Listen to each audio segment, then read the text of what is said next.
Welcome to Landing America.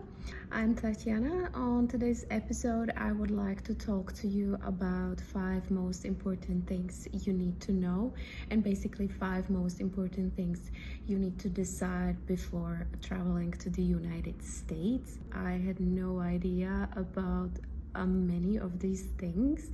I want you to be prepared better than I was, and I just want you to be ready and not to be scared.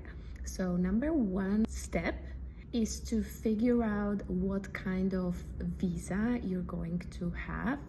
I want you to understand there's like hundreds of visas, or well, maybe I'm exaggerating, but there's many visas you might be eligible for and you just don't know that you are. So I'm not going to go deep into visa topic on today's episode, but I just want you to understand there is like non-immigrant visa, immigrant visa, there is a green card, which is the best thing, ESTA, and many more. So I would like to encourage you to ask Uncle Google what types of visa is there. Also, every country, and I'm not sure what countries you're going to listen to me from, but I would like to emphasize that your eligibility might also depend on what country you come from. So I cannot speak for everybody, but in general there is student visa, work visa, business visa, investor visa, there is diplomatic visa, there is exchange program visa, fiance, and many other types. And so you need to do a little bit of research and figure out what you can apply for. It's really interesting that they never teach us these things at school. I didn't know before I want to go to America I need to have visa and what kind of visa I can have and I cannot have, and what everything you need to do to get one. And so even Americans that I spoke to, they have no idea what kind of visa is there to get into their country. They don't really need to know that. When I was flying to America for the first time, I had ESTA visa because that was the easiest and fastest way for the tourist to go.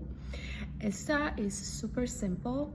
You basically just need to search for ESTA online. You fill in information about yourself and you answer a bunch of questions truthfully.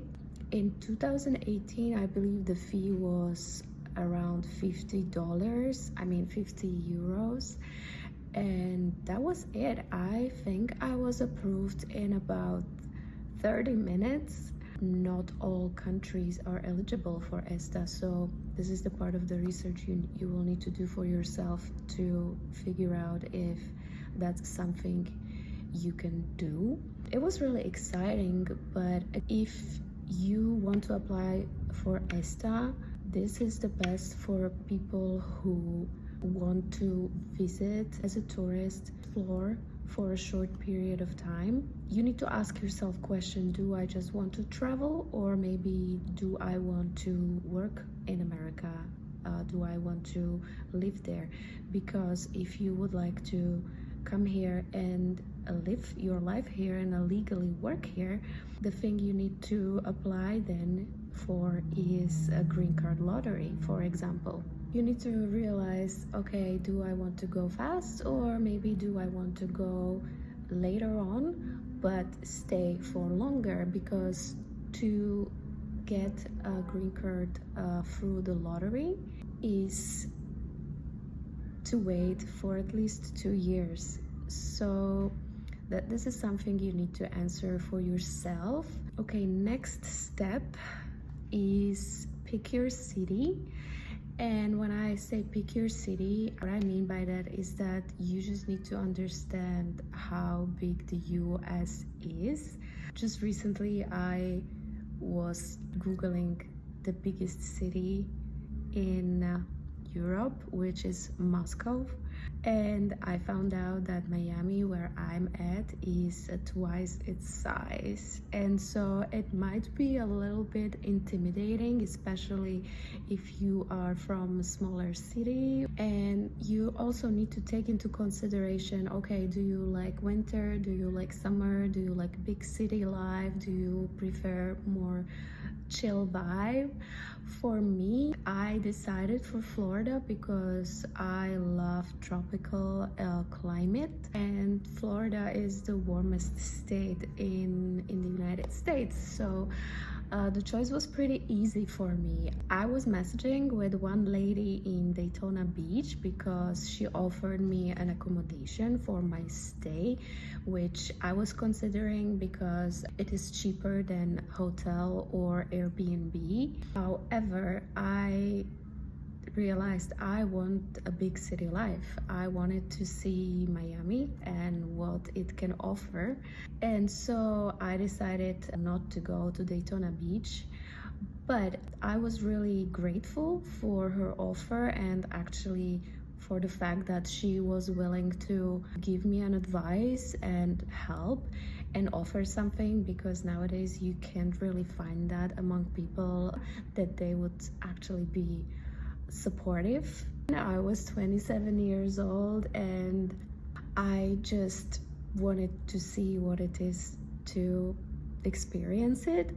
The third step you need to do after you get your visa and you pick place where you want to go to is to buy the tickets. Tickets might depend on the type of visa you have. For example, if you're going to get a exchange program visa, that means you might work with a travel agency or agency that will actually find you work here, and so they will pick the city for you or maybe help you buy the tickets. So there are many variations and it all depends on something.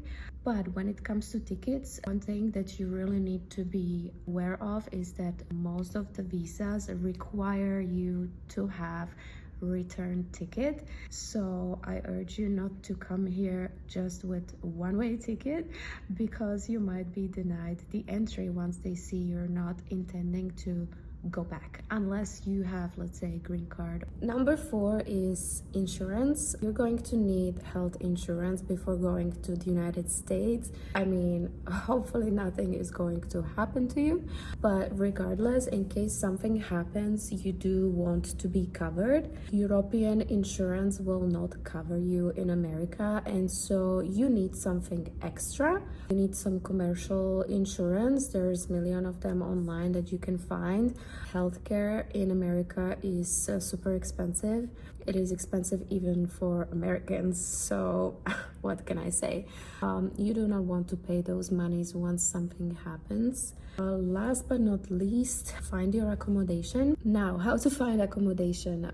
It is not easy, I can tell you.